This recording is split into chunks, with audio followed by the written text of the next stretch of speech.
l'antivirus, un nouveau cirque, point d'interrogation. Évidemment, ça rappelle des choses connues. Colari Cocovirus avait titré Mehdi Belhachkasem dans son livre sur le coronavirus, bien sûr, en hommage à cette émission d'humour des années 80-90, donc une espèce de cirque comme ça.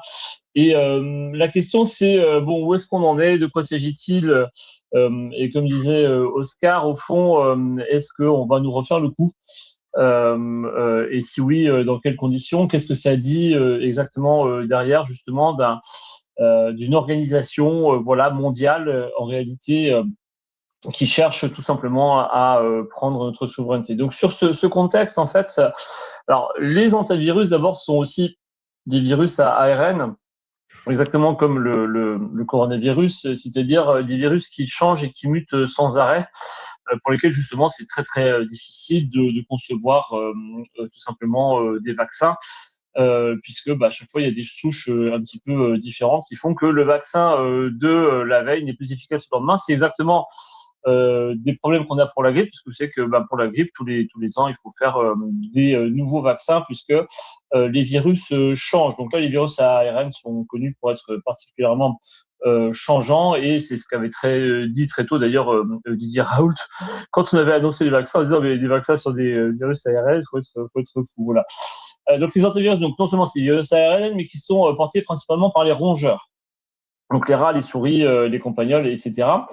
Et des rongeurs qui eux-mêmes donc ne sont pas malades de ce virus qu'ils portent, mais qui vont excréter dans alors leur urine, la salive, les matières fécales, voilà, et bien ce virus. Alors déjà, ce qui montre que le danger lié à ces virus est quand même assez loin finalement de l'homme, parce que c'est pas juste les rongeurs. Alors, les rongeurs, c'est pas des animaux domestiques qu'on caresse non plus, hein, même si effectivement ils sont endémiques un petit peu partout, mais c'est plutôt en général des animaux qu'on évite, qu'on cherche à éradiquer.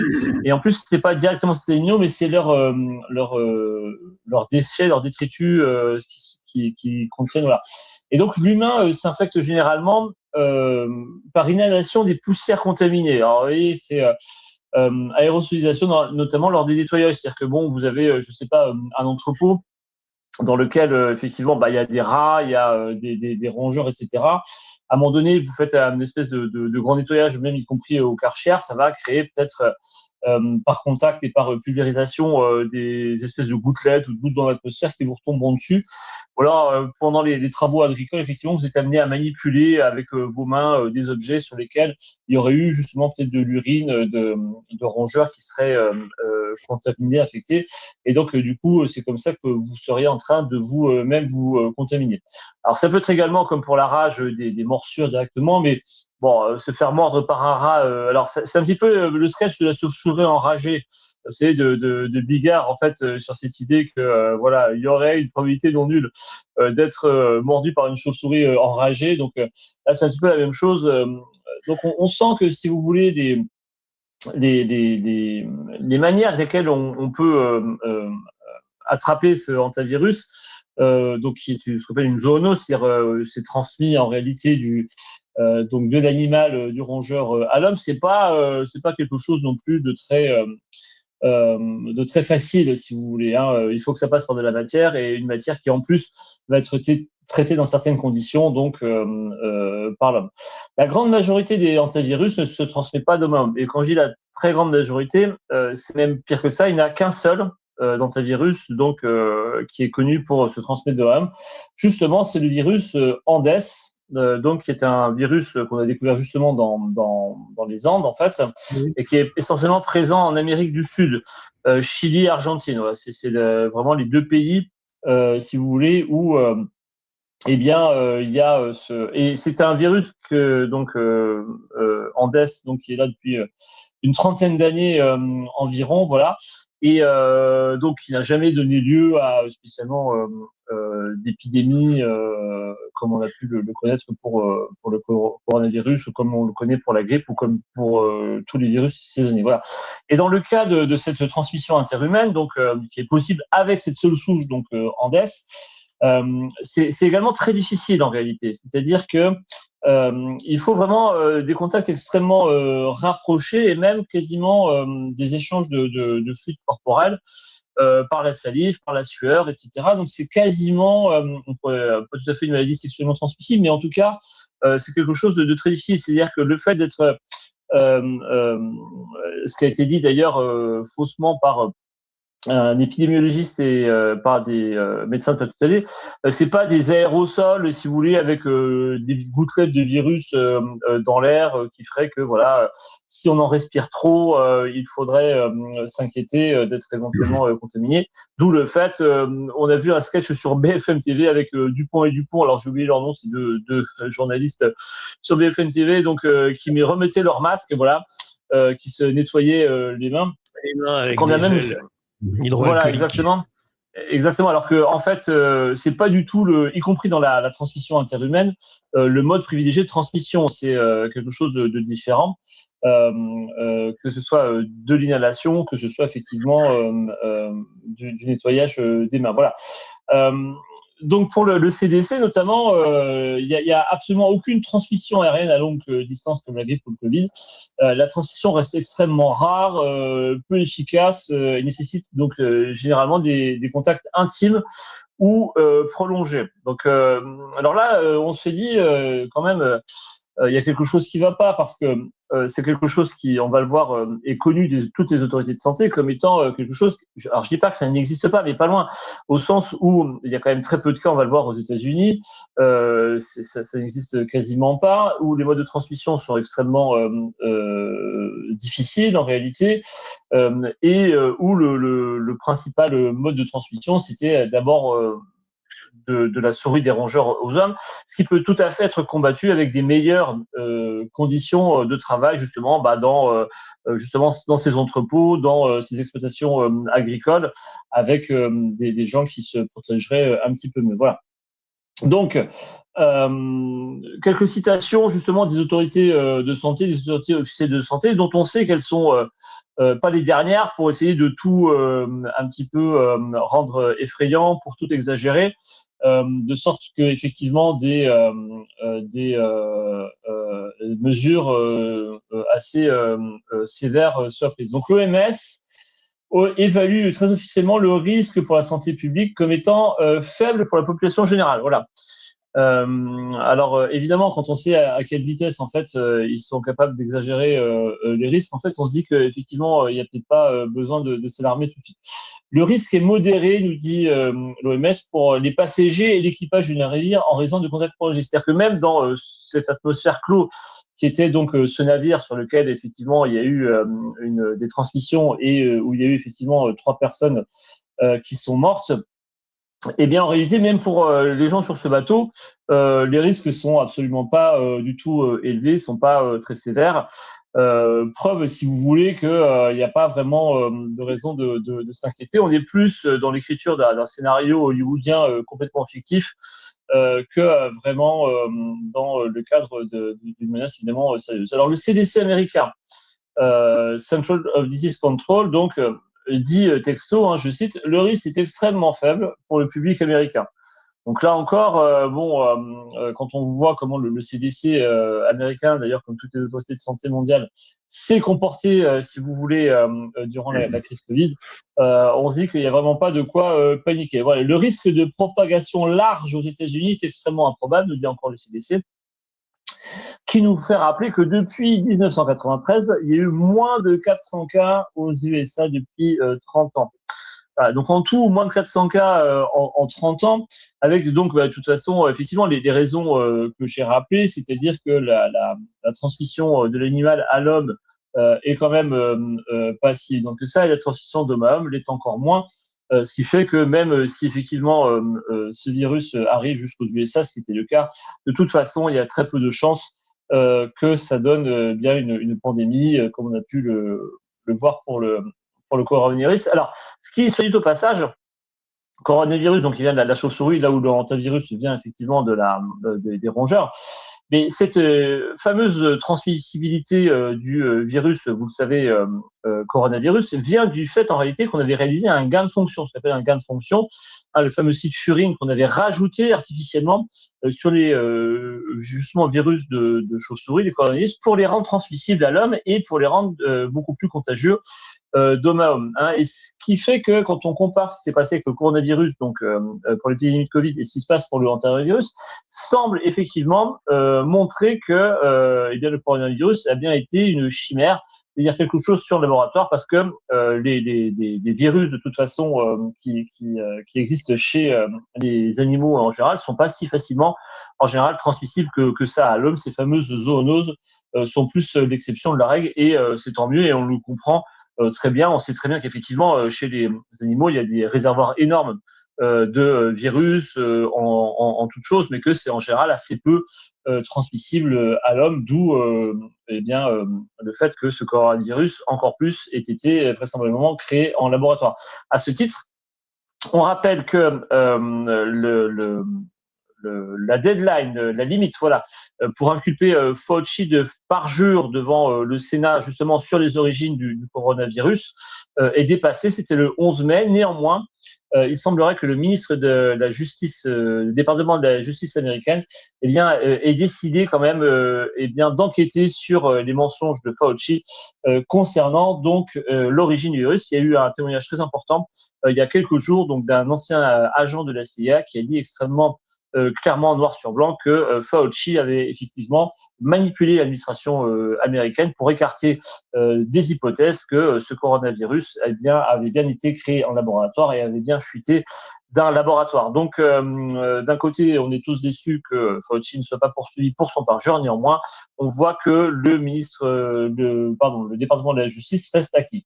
Alors, quant aux autorités françaises et leurs déclarations sur cet hantavirus, bon, ils se sont contentés, on va le voir, de mesures renforcées pour les passagers français, donc qui étaient sur ce bateau, avec quand même, on en reparlera plus en détail tout à l'heure, des mesures d'isolement, de quarantaine et de suivi très strict dans les contacts à haut risque. Donc, une vingtaine de personnes identifiées qu'on suit de manière, on va voir, très très inquiétante en réalité.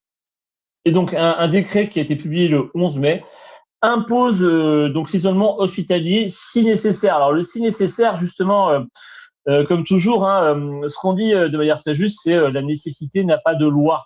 Un necessitas non negem habet, et ce si nécessaire est effectivement très inquiétant parce qu'il indique en général qu'on va prendre des décisions administratives de manière extrêmement rapide, autoritaire et arbitraire, sans qu'on vous demande vraiment votre avis et sans que de débats contradictoires puissent être effectivement mis en place, puisque le nécessaire dit que il y a pas besoin de discuter, c'est juste nécessaire. Voilà. Selon Stéphanie Ries, donc l'inénarrable nouvelle ministre de la Santé, alors je sais pas combien on en a eu depuis 2020. Peut-être la 10e, j'en sais rien. La France, lui dit-elle, est prête à faire face. Alors, face à quoi, on ne sait pas très bien, puisque je viens de rappeler via l'OMS, le CDC, qu'il n'y aura pas d'épidémie. C'est ce qu'ils nous disent. En gros, c'est pas la peine de s'exciter. Elle nous dit que c'est bon, on a les masques, les tests PCR, les médicaments, etc. Sont là. Donc, on connaît la chanson, si j'ose dire. Et on a un peu l'impression, évidemment, qu'on nous rejoue tout simplement le Covid. Voilà.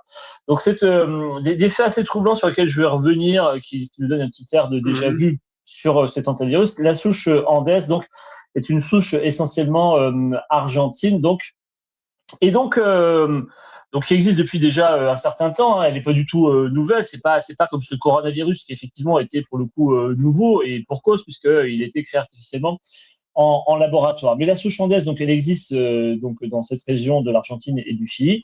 Et donc, on la ressort, entre guillemets, via ce virus dans le bateau, au moment où l'Argentine, comme par hasard, quitte l'OMS. Vous savez que Javier Milei, donc comme Donald Trump et toute l'administration américaine, a décidé de quitter l'OMS. Alors, ce qu'on comprend très bien, l'OMS étant totalement corrompu de toute façon et en pratique dirigé par les gens du privé, c'est-à-dire Gavi, qui est en fait un consortium d'industrie pharmaceutique en fait qui finance l'OMS, bien sûr, pour que l'OMS on sans doute prenne des recommandations qui soient dans le sens de la vente de médicaments en tout genre. Et puis l'autre grand contributeur, on le sait, c'est l'association Bill et Melinda Gates. Pareil, donc on peut dire quelque part que au niveau des financements, de toute façon, l'OMS est sous influence du privé et où l'argent qui est fourni par les États à l'OMS est en quelque sorte détourné ensuite pour faire en sorte que cette OMS impose des conditions de gouvernance sanitaire mondiale qui soient favorables à l'industrie. Voilà. Donc ça, c'est le premier fait un peu troublant. Comme par hasard, on sort l'antivirus au moment où l'Argentine, après les USA, donc quitte l'OMS, histoire de bien faire pression sur cette Argentine, en fait, pour faire en sorte qu'elle ne donne pas un mauvais signal à d'autres pays qui seraient de quitter eux aussi donc cette OMS. D'autre part, fait également très troublant, il se trouve que Moderna, vous savez, Moderna, ça faisait partie des laboratoires qui avaient développé les vaccins ARN contre le coronavirus. Il se trouve que Moderna travaillait et travaille encore depuis 2023, donc vous voyez, c'est assez récent, justement à la production d'un vaccin ARN contre les, devinez quoi, antivirus. C'est assez intéressant, d'autant plus que cette collaboration est assez récente.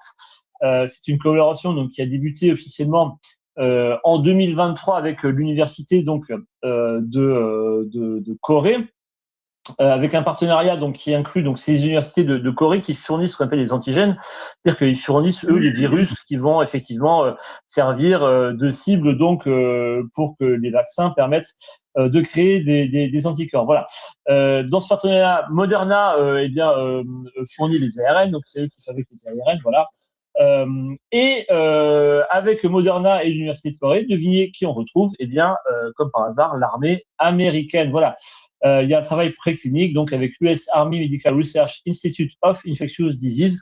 Et donc, on voit que, comme pour le coronavirus, où c'était la DARPA qui était derrière, beaucoup de gens d'ailleurs ont dit que aux États-Unis, le coronavirus était une arme biologique. Et que c'était une des raisons pour lesquelles un petit peu toutes les frontières, toutes les les frontières précautions, voilà, toutes les précautions avaient sauté. Donc, on retrouve la même chose. Hein, c'est, je dirais, un scénario un petit peu bien rodé. Alors, sur ce développement de vaccins par Moderna, évidemment, il n'y a pas encore d'essais cliniques chez l'humain, donc on est juste en phase 1, Moderna décrit lui-même donc ses efforts comme étant des efforts qui sont vraiment au tout début donc de leur développement. Voilà. Donc, chose extrêmement intéressante sur les antivirus, comme pour le coronavirus, figurez-vous que l'hydroxychloroquine a prouvé avoir des résultats positifs dans la lutte contre les antivirus. Alors là, je vais y revenir parce que c'est quand même très important, parce que évidemment, on sait que pour pouvoir développer des vaccins, pour que les vaccins soient intéressants, notamment sur les virus, les virus respiratoires notamment, il faut pouvoir dire que tout simplement il n'y a pas de traitement. Hein, donc alors qu'est-ce qu'on a comme résultat sur justement c'est oxychloroquine. C'est un article qui date de 2021, très intéressant, parce que 2021, vous le savez, l'hydroxychloroquine était à ce moment-là disqualifiée pour bien sûr les coronavirus. Il y avait eu le Lancet Gate, et puis donc ces décisions arbitraires, notamment en France, de décider que la chloroquine ne pourrait pas être prescrite contre le coronavirus. Néanmoins, il y a des chercheurs qui sont des vrais chercheurs et qui savent très bien que la chloroquine a des effets sur les antiviraux, voilà. Et donc eux avaient, dans le cadre de leur recherche, on va voir donc in vitro et animal, testé la chloroquine. Donc le titre, c'est un article de 2021. Donc publié dans Frontiers in Cellular and Infection Microbiology. Voilà. Et donc, qu'ont démontré ces chercheurs? Que in vitro, donc c'est-à-dire sous le microscope, voilà, il y avait une activité antivirale contre plusieurs souches de antivirus. Ah, le son. Le son. Le son. Il n'y a plus de son. Ah bah là, il est parti, il est sorti. Alors, donc on ne sait pas trop ce qui se passe. Il y a un problème de son, Vincent. Voilà, on peut le réinstaller. Oui, Voilà. allô? Oui, il y avait un problème de son. Oui, On vous t'entendait m'entendez? plus. Voilà, c'est parfait, tu peux Ah, bah, d'accord. continuer. Oui, je disais donc in vitro, ça marchait et donc c'était le même scénario que la chloroquine contre le coronavirus puisque on avait prouvé que ça marchait in vitro. Mais en plus, on a fait des modèles, ce qu'on appelle des modèles animaux, c'est-à-dire qu'on a testé la chloroquine sur des animaux donc qu'on avait infectés évidemment de ces antivirus dont l'Andes. Et là, figurez-vous que donc on a fait des modèles de souris chez les nouveau-nés, c'est-à-dire qu'on a donc sur des souris qui sont gestantes, donné donc de la chloroquine à des souris qu'on a infectées bien sûr par l'antivirus. Et qu'est-ce qu'on a vu? Que chez les souriceaux, il y avait plus de 70% de souriceaux qui survivaient donc à l'antivirus quand les mères étaient donc traitées à la chloroquine, et qu'il y en avait exactement 0% chez les souris donc gestantes qui avaient l'antivirus et à qui on n'avait pas donné la chloroquine. Donc c'est vraiment donc des résultats spectaculaires. Pareil chez les hamsters en fait, tout simplement. Les effets prophylactiques sont absolument clairs avec chez les hamsters, donc eh bien 60% de survie chez les hamsters souffrant d'antivirus qu'on a traité par chloroquine contre 0% chez les témoins. Voilà. Alors ce qui est très important, c'est de se demander mais pourquoi est-ce que Moderna en fait en 2023 signe un contrat donc pour développer un vaccin à ARN messager contre un virus qui d'abord est très peu transmissible, n'a pas des effets forcément très graves, ça c'est une chose, et deuxièmement pour lequel il y a un traitement, la chloroquine justement. Et la réponse était bien la suivante, c'est-à-dire que en 2021, comme on l'a dit, tout le monde savait, en tout cas les gens sérieux, que la chloroquine marchait contre le coronavirus, mais qu'on avait réussi justement à décrédibiliser cette chloroquine dans le traitement des coronavirus par justement le Lancet et par une intense campagne médiatique des institutions en tout genre relayées donc par les médias. Et vraisemblablement, ce que se dit Moderna, il se dit mais on s'en fout qu'il y ait des vieilles molécules comme la chloroquine qui permettent de soigner des antivirus, parce que de toute façon, un petit article bien ciblé dans une revue ayant pignon sur rue avec un petit relais institutionnel permettra de dire que tout ça c'est des foutaises, que tous ceux qui prétendent qu'il y aurait des traitements contre ces antivirus sont des complotistes anti-vax, et que donc on peut y aller comme on veut. Le fait que ce soit entre 2021 et 2023 que Moderna prenne la décision justement de développer ce vaccin ARN contre un virus qui possède la chloroquine comme traitement, eh bien, à mon avis, c'est tout à fait lié au fait que l'industrie pharmaceutique a très bien compris que même si des scientifiques, des médecins prouvaient par A plus B qu'il y avait des traitements efficaces et pas très chers contre des virus, on pouvait toujours discréditer tout ce petit monde-là. Alors, contre cet antivirus, justement, en France, dont on a vu effectivement qu'il n'y avait pas du tout lieu de s'affoler, récemment, donc le Cornu a pris un décret, le décret du 10 mai 2026, pour tout simplement essayer de juguler ce qui est annoncé par certains comme la nouvelle justement épidémie. Et alors là, vous allez voir les conditions dans lesquelles on va prendre des décisions contre tout simplement la vie des gens sont assez hallucinantes. Donc le décret vise en premier lieu les personnes donc du MV Mondus, donc le fameux bateau sur lequel il y a eu cette épidémie de antivirus, ou les personnes ayant été en contact avec donc un de ces passagers. Alors là, la notion de contact, vous voyez que déjà, on ne sait pas très bien ce que ça veut dire, puisque le contact, c'est quoi? On ne connaît pas évidemment la physique newtonienne exacte de ce virus, exactement comme le coronavirus. Et donc, le mot de contact, en fait, ou de cas contact, comme on l'avait dit, qui avait envahi le vocabulaire, eh bien, quelque chose de parfaitement déterminé. Et donc, les personnes contre qui on peut appliquer ce décret sont également les personnes, nous dit-on, présentant un risque sérieux d'infection. Donc là, pareil, le risque sérieux, voilà, vous ne savez pas ce que c'est, vous ne savez pas ce que ça veut dire, c'est tout simplement un soupçon ou le fait que votre tête ne revienne pas. Et donc voilà. Et donc tous ces gens-là, donc les personnes qui ont été en contact avec quelqu'un du MV Ondus ou quelqu'un dont on dirait qu'il a un risque sérieux d'infection, peuvent faire l'objet donc de mesures de quarantaine, donc mesures de quarantaine ou d'isolement, donc lorsqu'on dit que le risque d'infection est à nouveau sérieux. Donc la quarantaine et l'isolement, c'est la prison. Hein, c'est effectivement, en gros, vous êtes astreint soit à rester chez vous, avec effectivement des contacts que vous ne pouvez plus avoir avec vos proches, soit tout simplement vous êtes placé ou enfermé, on peut le dire, en hôpital. Et ce que nous dit ce décret, c'est que néanmoins l'appréciation de ces personnes et des situations dans lesquelles on pourrait intervenir donc sur eux contre leur volonté, je rappelle, est individuelle. Ah, c'est une situation qui tiendrait compte des conditions du contact. Donc à nouveau ce mot contact qui est là sans arrêt. Proximité, durée, type de contact, donc avec des gens qui ne savent pas, parce qu'on ne sait pas, absolument pas, dans quelles conditions effectivement ça se transmet, ce qui était déjà le cas pour le coronavirus. Hein. C'est pour ça qu'on vous a dit, lavez-vous les mains, mettez des masques, mettez 2 mètres de distance, parce que de toute façon, on ne savait absolument pas comment ça se transmettait. Voilà. Dans ce cas-là, donc pour ces personnes qui auraient été en contact, entre guillemets, qui auraient des risques sérieux d'infection, etc., eh bien, la décision, c'est que on peut décider contre eux tout simplement des interdictions de sortie du domicile jusqu'à 42 jours. 42 jours, c'est-à-dire 6 semaines exactement. Alors pourquoi 42 jours? Parce qu'on suppose que c'est la période d'incubation du virus. Voilà. Donc vous, effectivement, vous avez été en contact, entre guillemets, c'est-à-dire on ne sait pas très bien où ni comment.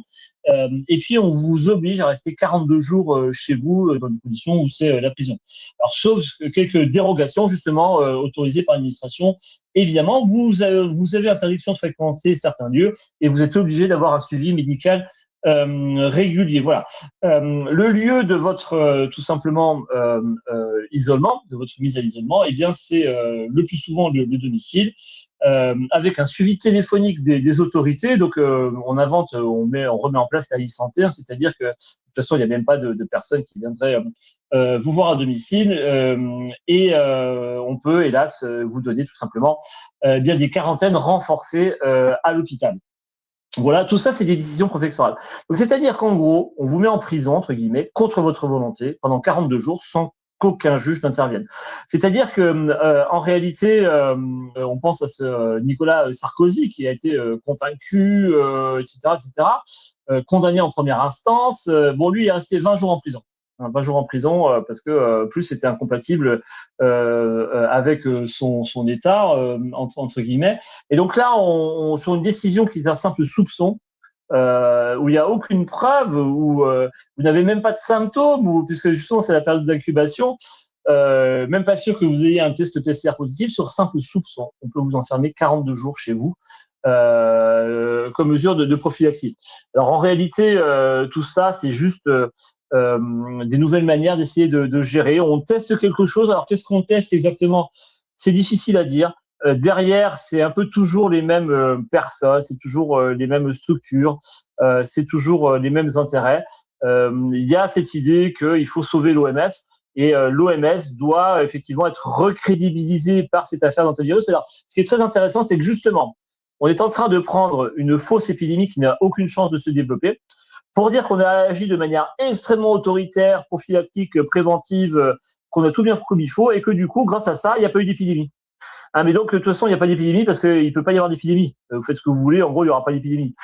Simplement, oui, voilà, on a pris des mesures extrêmement contraignantes, on a fait ce qu'il fallait très tôt, et donc c'est grâce à ça qu'il n'y a rien eu. Donc, si vous voulez, on est dans un délire complet, complètement paranoïaque. Le but du jeu, comme toujours, étant sans doute de tester, de recrédibiliser et de faire en sorte que les gens qui vous fait n'importe quoi, qui vous prennent vos libertés, qui vous retirent vos droits, eh bien, soient recrédibilisés après justement une période de coronavirus. Donc pour moi, c'est une vaste opération de blanchiment, si vous voulez, de crédit, si j'ose dire. Autrement dit, prenons une épidémie qui n'a aucune chance de se développer, prenons derrière des mesures qui ne servent absolument à rien, et nous dirons que grâce à tout ça, eh bien, nous avons réussi à empêcher le virus de se propager, et donc ça permet de recrédibiliser tout simplement, eh bien, les mesures extrêmement violentes, coercitives et punitives contre ces fameuses épidémies. Voilà. J'en ai terminé. J'aurais bien aimé que Louis parle un petit peu plus sur justement tous ces aspects géopolitiques. Malheureusement, on avait un horaire fixé entre 8h et 8h30 et Louis vient seulement d'arriver. Donc, on ne va pas pouvoir le prendre. On le salue bien évidemment, mais on a des délais, même s'ils sont pas bien aussi sûr. Et tout ça pour dire que voilà, tout ça pour dire qu'il y a une vidéo de... Bonjour, juste une phrase pour finir. On nous avait fait le coup des malades asymptomatiques et de l'épidémie de tests positifs. Et cette fois-ci, vous voyez une épidémie de cas contacts. Donc ça, c'est grave. Ça, c'est grave. Ça.